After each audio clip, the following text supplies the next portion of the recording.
جو دنیا میں کوئی اتنی محبت نہیں کرتا جو خدا اپنے بندے سے کرتا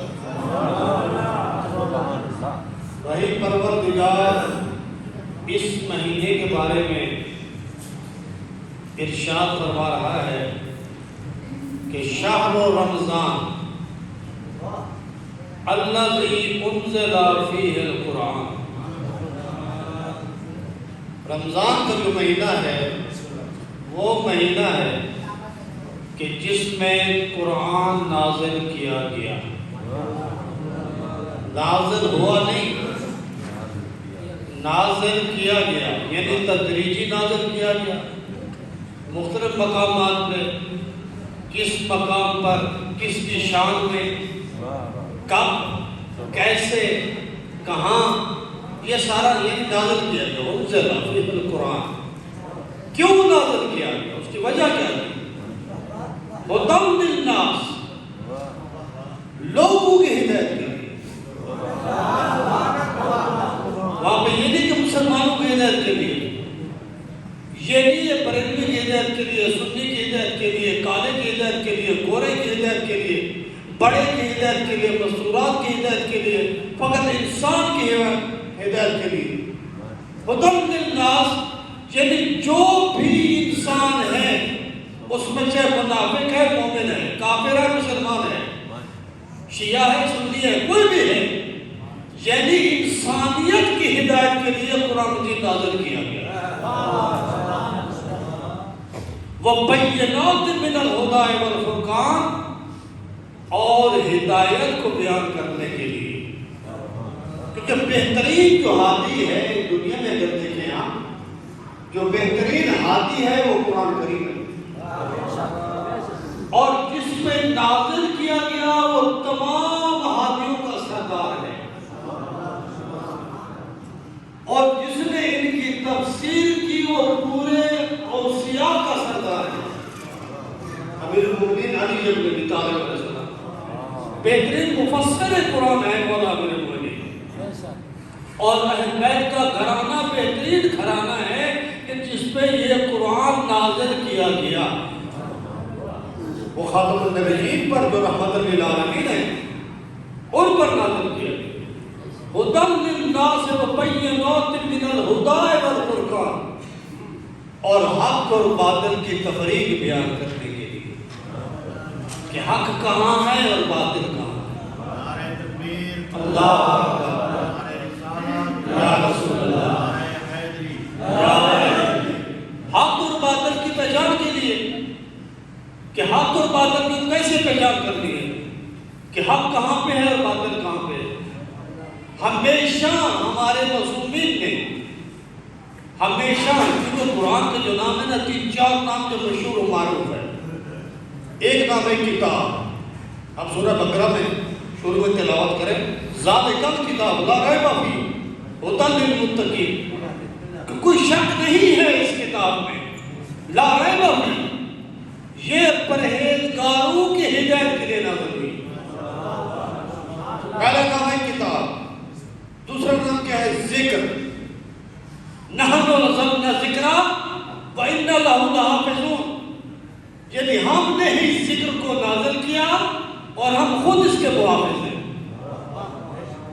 اور کیا اس کا نام ہے؟ قرآن۔ قرآن کا معنی ہے بار بار پڑھنے والا، جس کی بار بار تلاوت کی جائے۔ اور نام کون سا ہے؟ ذکر۔ ذکر کا معنی کیا ہے؟ اذکار، اس کی جمع ہے، ذکر کی جمع کیا ہے؟ اذکار، یعنی بار بار یاد کرنا اس کو کہ اس میں کون سی رہنمائی ہے کہ جس کے ذریعے سے ہم نے تاریکی سے نور کی طرف جانا ہے۔ فقط تلاوت کا خالی حکم نہیں ہے کہ خالی تم تلاوت کرو قرآن کریم کی، نہیں، وہاں پہ ہے تلاوت کرنے کے علاوہ اس کو سمجھو یہ کتاب کیا کہہ رہی ہے، یا کس طرح رہنمائی کر رہی ہے یہ کتاب۔ اس لیے رسول اللہ نے فرمایا کہ میں تمہارے درمیان 2 چیزیں چھوڑ کے جا رہا ہوں، انی تارکم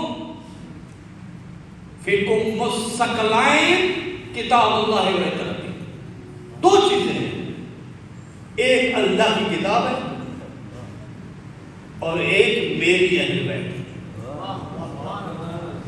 ابھی میں آپ سے سوال کر رہا ہوں، ایک چھوٹا سا سوال، وہ یہ ہے کہ آیا ہم نے دونوں کو پا لیا؟ نہیں۔ کیوں؟ اس کی وجہ کیا ہے؟ اگر ہم قرآن کو نمونہ سمجھیں، اگر قرآن کو رہنما سمجھیں اور قرآن کا رشتہ اہل بیت کے ساتھ ایک سمجھیں تو پھر ہم دونوں کو نہیں چھوڑ سکتے۔ اور اگر ہم قرآن کو جدا سمجھیں اہل بیت سے تو پھر ایک چھوٹ جائے گا۔ جب ایک چھوٹ جائے گا تو پھر خدا کی اطاعت مکمل نہیں ہوگی۔ توجہ ہے نا؟ اگر خدا کی اطاعت مکمل نہیں ہوگی تو پھر ہمارے اعمال ناقص رہیں گے۔ اگر ہم چاہتے ہیں کہ ہم انسان کامل بن جائیں اور ہمارے اعمال بھی پورے ہو جائیں اور اللہ کی رضایت بھی شامل ہو جائے اس میں، تو پھر ہمیں دونوں کو پکڑنا پڑے گا۔ ابھی مثال میں نے دی اس دن بھی ایک مسجد میں نے کہا کہ سر اور تن کی مثال ہے۔ یہ ہمارا سر ہے، یہ ہماری باڈی ہے۔ اگر ہم سر کو جدا کر دیں تو باڈی بیکار ہے، اور اگر ہم باڈی کو لے لیں یعنی سر کو پھینک دیں تو کیا ہے؟ سر بیکار ہے۔ لہذا ہمیں دونوں کو ساتھ ملانا ہے۔ اہل بیت کی نسبت قرآن سے ایسی ہے جیسے سر کی بدن کے ساتھ ہے۔ توجہ ہے نا؟ جیسے سر کی بدن کے ساتھ ہے۔ اگر ہم نے سر کو لے لیا تو بدن کو بھی لینا پڑے گا۔ لہذا اگر ہم نے اہل بیت کے دامن کو پکڑا ہے تو مفسر قرآن اہل بیت ہے، ہمیں قرآن کو بھی پکڑنا ہے، تاکہ حدیث نبوی جو ہے، حدیث ثقلین مشہور اور معروف حدیث ہے کہ جس میں اہل سنت والے بھی مانتے ہیں، متواتر ہے، بلکہ مسلسل حدیث بیان ہوئی ہے، کافی کتب میں بیان ہوئی ہے کہ رسول خدا نے اس سے ثقلین سے مراد کیا ہے، جو گرم بہا چیز ہے، جو قیمتی چیز ہے، وہ اہل بیت اور قرآن ہے۔ اسی لیے رسول خدا نے فرمایا کہ القرآن مع علی، علی مع القرآن، قرآن علی کے ساتھ ہے، علی قرآن کے ساتھ ہے۔ اگر قرآن کے بارے میں پوچھنا ہے تو علی سے پوچھو، تورات کے بارے میں پوچھنا ہے علی سے پوچھو، زبور کے بارے میں پوچھنا ہے علی سے پوچھو، انجیل کے بارے میں پوچھنا ہے علی سے پوچھو۔ سوال کرو ان سے جو مفسر قرآن ہے کہ یہ بھی بتائے قرآن کب نازل ہوا، کس وقت نازل ہوا۔ رسول خدا کے خلیفہ جانشین بلا فصل فرماتے ہیں کہ مجھے یہ معلوم ہے کہ اس طرح رسول خدا کے پیچھے ہوتا تھا جیسے مرغی کے بچے مرغی کے پیچھے ہوتے ہیں۔ ہمیں سمجھنا چاہیے قرآن۔ دیکھیں رمضان کس لیے ہے؟ رمضان کس لیے ہے؟ پروردگار کے 12 مہینے ہیں، 9واں مہینہ رمضان ہے نا۔ رمضان کس لیے ہے؟ رمضان کے معنی کیا ہے اور قرآن کے معنی کیا ہے اور فرقان کے معنی کیا ہے؟ اگر ہم نے قرآن کو سمجھ لیا رمضان کو سمجھ لیں گے، اگر رمضان کو سمجھ لیا فرقان کو سمجھ لیں گے، اگر ہم نے فرقان کو سمجھ لیا تو پھر حق کی باطل کی پہچان کرانے والے علی مشکل کشا کو سمجھ لیں گے۔ جو نے فرمایا کہ اگر حق اور باطل کی پہچان کرنی ہے تو پھر 2-4 انگلی کا فاصلہ ہے، سنی سنی اور ہے، دیکھی دیکھی اور ہے، یہ فرق ہے۔ لہذا ہمیں دونوں کو پکڑنا ہے۔ اس لیے چھٹے امام فرماتے ہیں، صلوات پڑھے محمد۔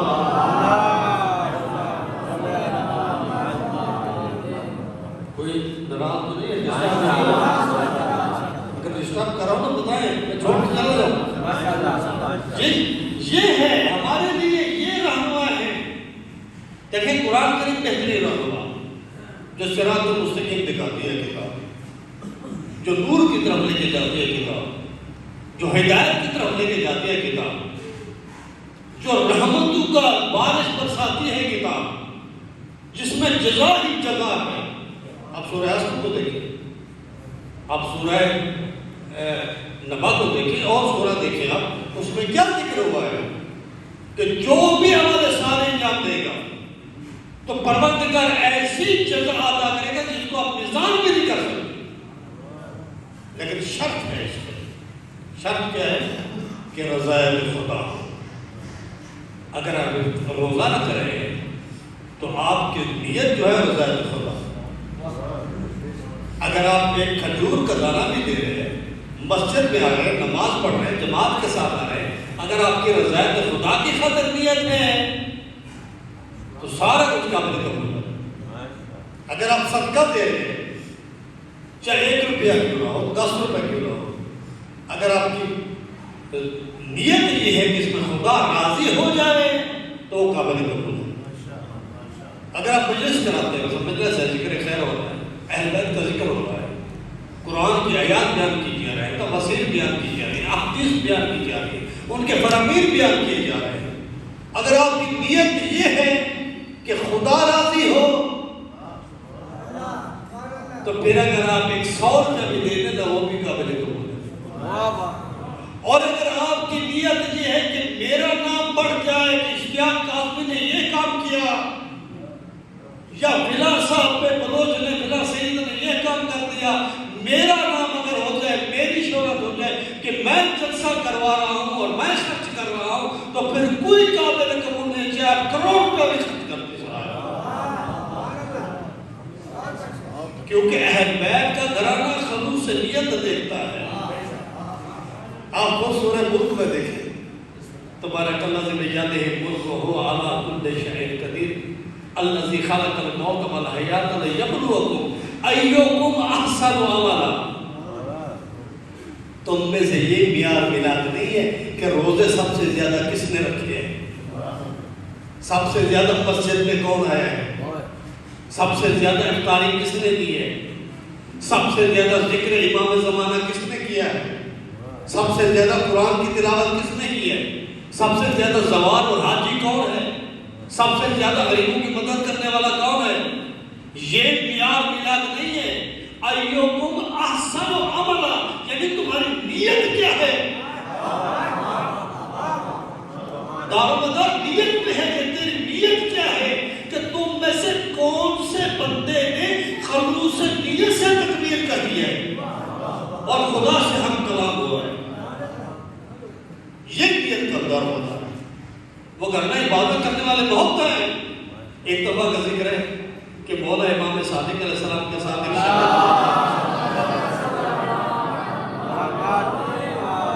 حج پہ آئے ہوئے ہیں, حج پہ. تو شگرد کہتے ہیں مولا دیکھیں کتنا رش ہے, یہ حاجی حاجی ہیں پورے. تو مولا نے کہا ادھر میرے قریب آؤ, ادھر دیکھ میرے 2 اگلوں کے درمیان. دیکھا وہ خنزیر کی شکل میں ہے, بہوان کی شکل میں. چند لوگ ہیں جو محراب کی حالت میں طواف کر رہے ہیں. مولا نے فرمایا کہ سب کو حاجی مت سمجھو, کچھ لوگ ہیں جو خالص نیت کر کے طواف کرتے ہیں, وہ سامنے دکھ رہا ہے. اگر میں یہ مردہ ہے, آپ قرآن کریم میں دیکھیں آج کیا ہے, آیات بھری ہوئی ہے, یہ مردہ ہے.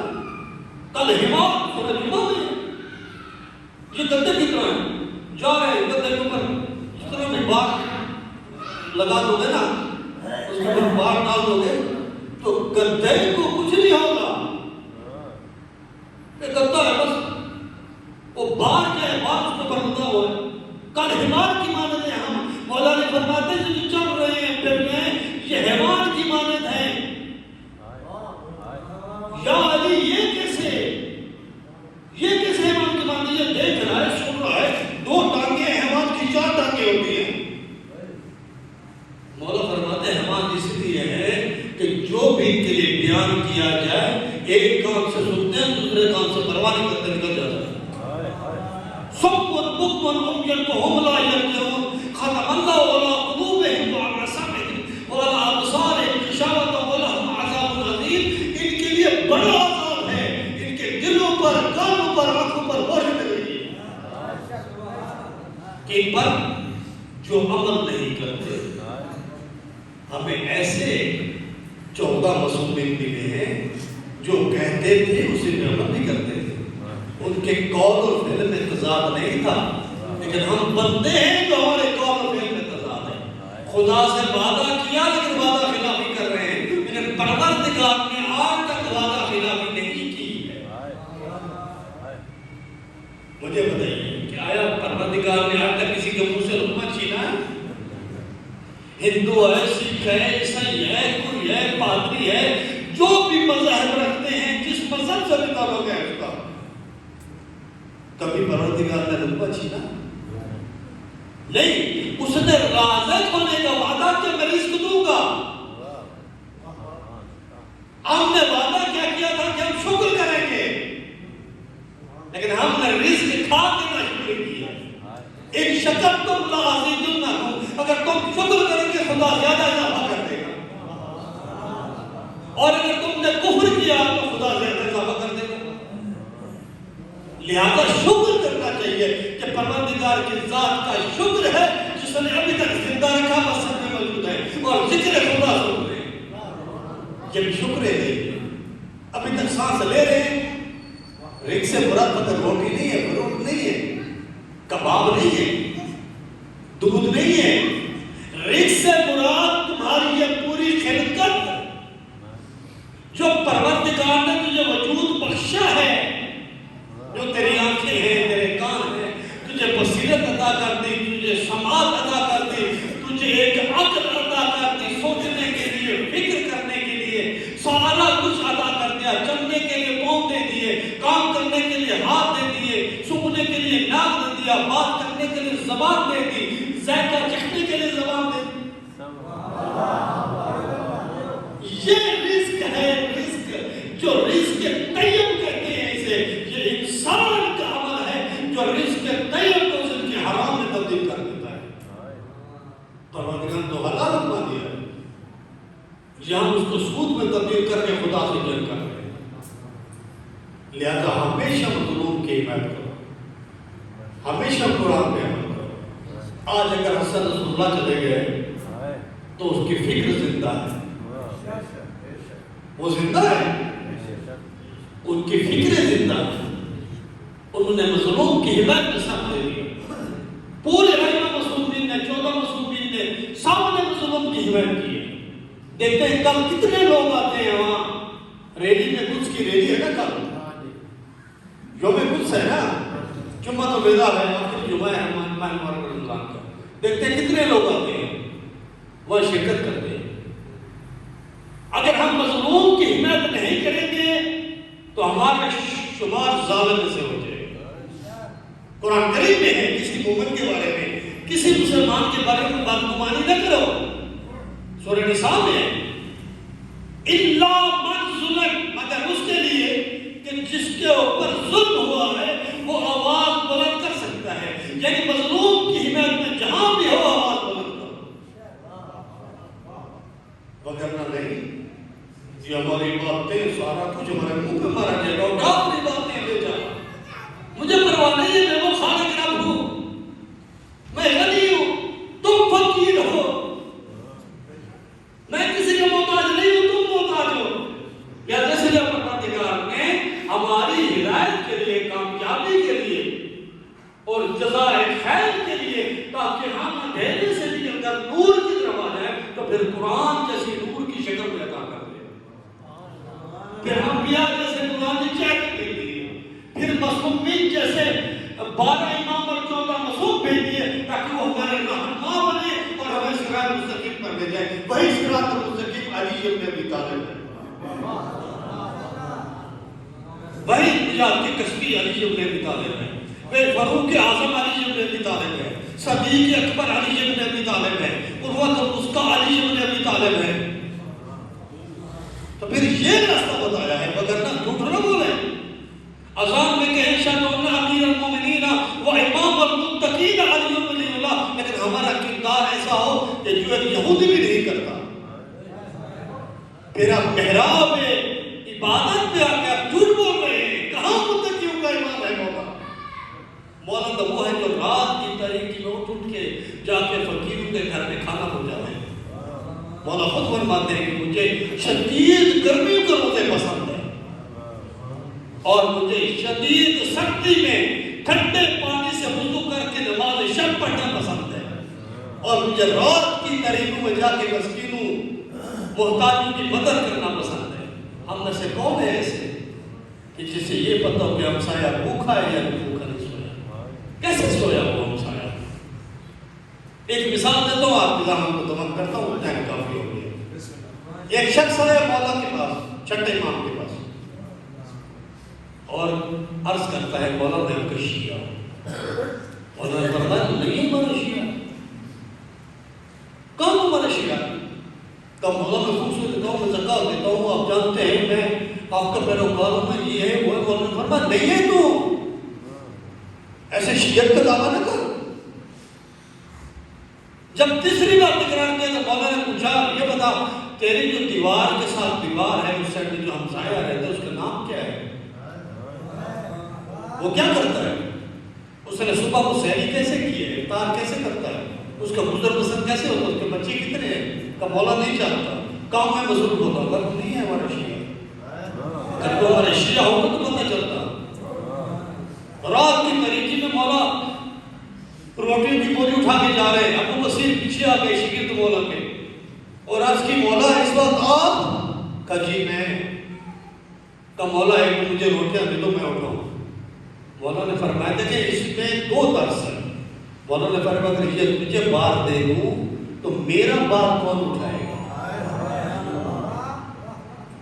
وہ گنہگار بھی تھے، معصوم تھے، ہر خطا سے پاک تھے، لیکن ہمیں درس دے رہے ہیں کہ سوچ کے جاؤ، سنگین بار نہ اٹھاؤ، گناہوں کا بار اتنا سنگین نہ کرو، بلکہ گناہوں کے بار کو ہلکا کرو، اپنے نیک بار کا وزن تمہاری کرو۔ کب میرا وہ بار کون اٹھائے گا؟ اچھا مولا کہاں جا رہے ہیں؟ وہ سامنے گاؤں دیکھ رہے تھے آپ، وہاں جا رہا ہوں۔ مولا وہ تو آپ کو نہیں مانتے، توجہ کرنا، مولا وہ تو آپ کو نہیں مانتے۔ تو مولا نے فرمایا ماننے نہ ماننے والی بات نہیں ہے، انسان تو ہے نا، میں انسانیت کے ناطے میں جا رہا ہوں ان کی مدد کرنے کے لیے، خدا کی مخلوق تو ہے نا۔